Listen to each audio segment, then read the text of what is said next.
We've all been there. It might have happened last week.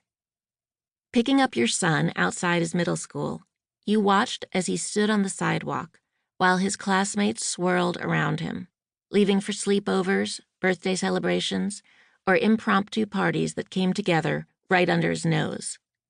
His frozen smile as he stood there, hanging in until the last minute in the hope that an invitation might come his way, made you crumble inside.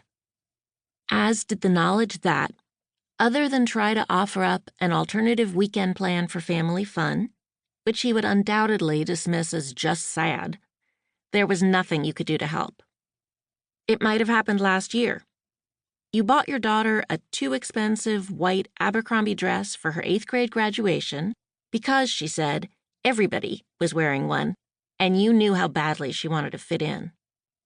But on the morning of the ceremony, when she went to join her classmates, you realized that everybody was, in fact, only the clique of rich, popular girls who had dropped her 2 years earlier. They were all lined up, posing as their parents snapped pictures. When they saw your daughter walking toward them, they burst into laughter. And their parents, who not so long ago had been your friends, laughed too. Or it might have happened a long time ago.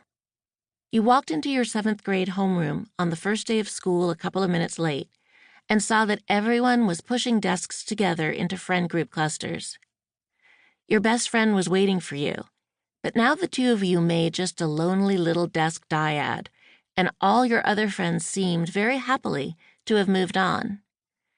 As the teacher took attendance, you wondered, had some new friendship map been drawn up over the summer? Would there ever be an opportunity to reconfigure the geometry? You didn't look at your friend and she didn't look at you, but as you both sat there uncomfortably, you knew that she was wondering the very same thing. Middle school is brutal. Ask just about anyone, and they'll very likely tell you it was the worst time of their life, if they'll tell you anything at all. If they don't, as is so common, simply let out a cry of raging hormones and cut off the conversation. The awfulness of the middle school years, ages 11 to 14 for kids these days, 12 to 14 or 15 for adults if they're old enough to have attended what in previous generations was 7th to 9th grade junior high, is a given in our country. Suffering through is almost a rite of passage, a modern American initiation ritual marking the transition from a life mostly lived in the warm bubble of home to one that's spent in the colder, sometimes cruel, and always competitive company of peers. Scratch the surface with most people and you'll get a well-remembered anecdote, its details fresh and its telling almost automatic, the way stories told over and over again in the mind often are, particularly when they contain a form of trauma, which for a great many people, middle school truly is.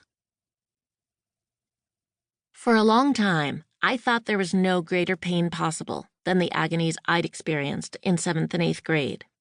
The whispers and giggles, the anonymous slam books in which everyone wrote what they really thought about you, having my oh-so-private journal read out loud before French class, having my every self-conscious habit, licking the front of my braces, chewing my lower lip, biting my nails, pulling in my stomach each time I passed a mirror, mocked and imitated, being dumped by my first boyfriend, coming in one morning in 8th grade to find that, with no warning and for no apparent reason, none of my friends would talk to me, look at me, or even tolerate being in the same room with me, and no one would tell me why.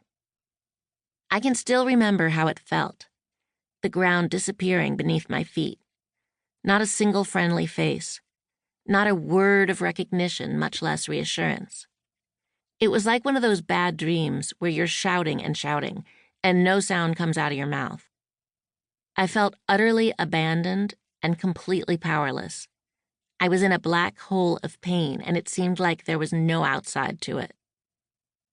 I was fortunate in that, unusually for that time, our concerned homeroom teacher soon stepped in and brokered a conversation to try to clear the air. He put me at one end of his classroom. At the other end sat my longtime nemesis, Marcy, flanked on either side by Anna and Jill, whom I had apparently deeply offended. to keep listening to this audiobook. I've left you a link in the description so you can do it, at no cost thanks to Audible's 30-day free trial.